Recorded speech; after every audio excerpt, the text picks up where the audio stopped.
Assalamu alaikum, peace be with you. I want to talk about God, the creator of the heaven and earth, you and me. But I want to talk of Him through the lenses of Christianity and Islam. The Christians, on the other hand, have their own view of God, which clashes with the Muslims' perspective of God. In Christianity, the Christians believe that God reveals Himself. In Islam, the Muslims believe that God reveals His will. In revealing Himself in Christianity, the Christians means incarnation, that God became a man, and that man is made in the image of God. In the book of Genesis, chapter 1, verse 26, the Christians believe that God says, "Let us make man into our image." In contrast with the Muslims' position that we cannot know God, God cannot reveal Himself to man. And this theology of Muslims that God cannot reveal Himself is in agreement with the modern logic that the reality, the ultimate reality, the absolute reality is something that we cannot know, something that is out of our knowledge, out of our faculty of understanding. This is not something that I just make up. This is something that is logically proven. It is the fundamental result of logic established 50 years ago, and it is called the Dell's proof, where Dell argued that in human mind he begins with reasons, and it begins with some axioms and goes on to theorems, and he reasons, pointing out that in any system of axioms, if you must be consistent, there must be some missing axioms. Therefore, you cannot capture in any system of logic all of the truth. There must be some missing element of truth that can backfire. It is like a self-destructing mechanism. You could explain it though. For instance, if someone told you that he had an iPod that can reproduce every musical sound.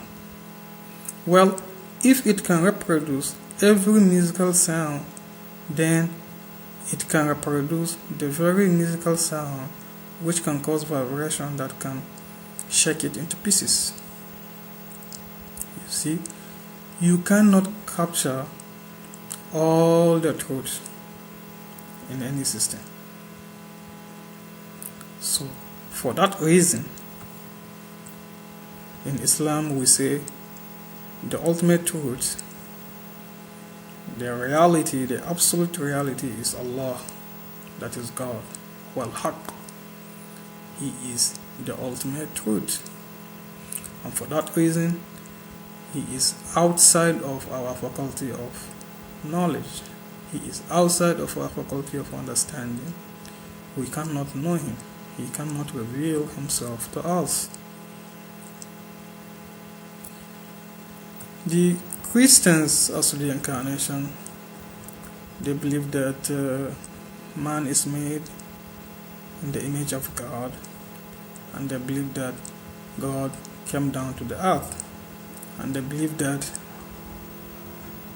God came down to the earth, but He is still God. He is not. He is God-man. That's how they are putting it, God-man.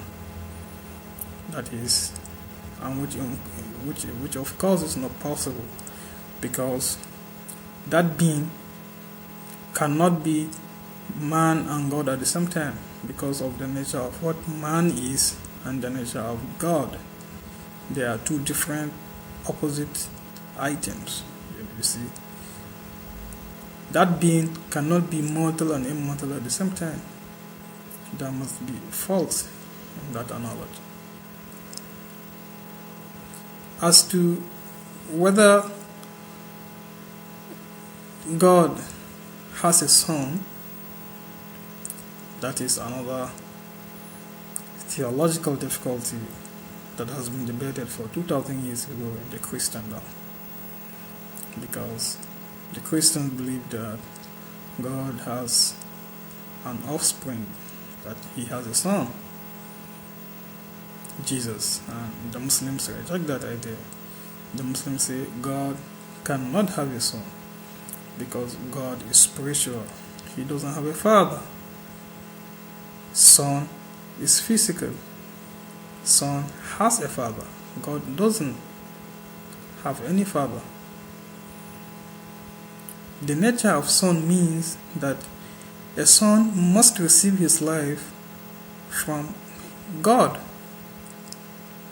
So God cannot receive his life from no one because God is the source of life. Son and God are two opposite things that cannot match. For son to be the son of God, that means that son has to be of the same being, of the same nature as God. That is to say, he has to be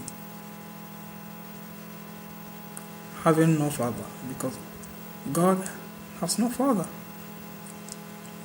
His son must be the same as that.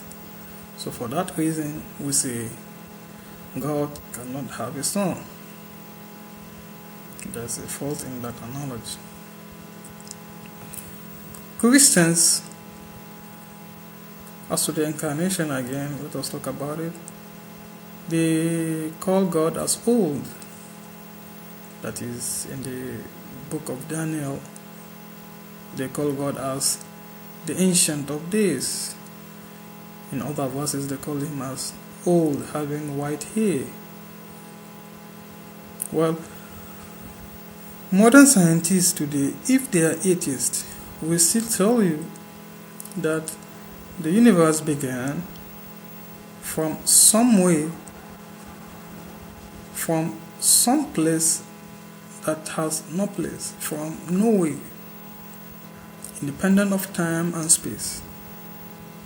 That is to say, you cannot describe God as old because he existed before the existence of time and space. Time cannot influence God because God preceded time, you see. The analogy, there is very strong defect in that statement. So my point here is just to outline some of the differences about the nature and the definition of God in Christianity and Islam. I wish I enlightened a bit. So thank you for your time and attention. Salam.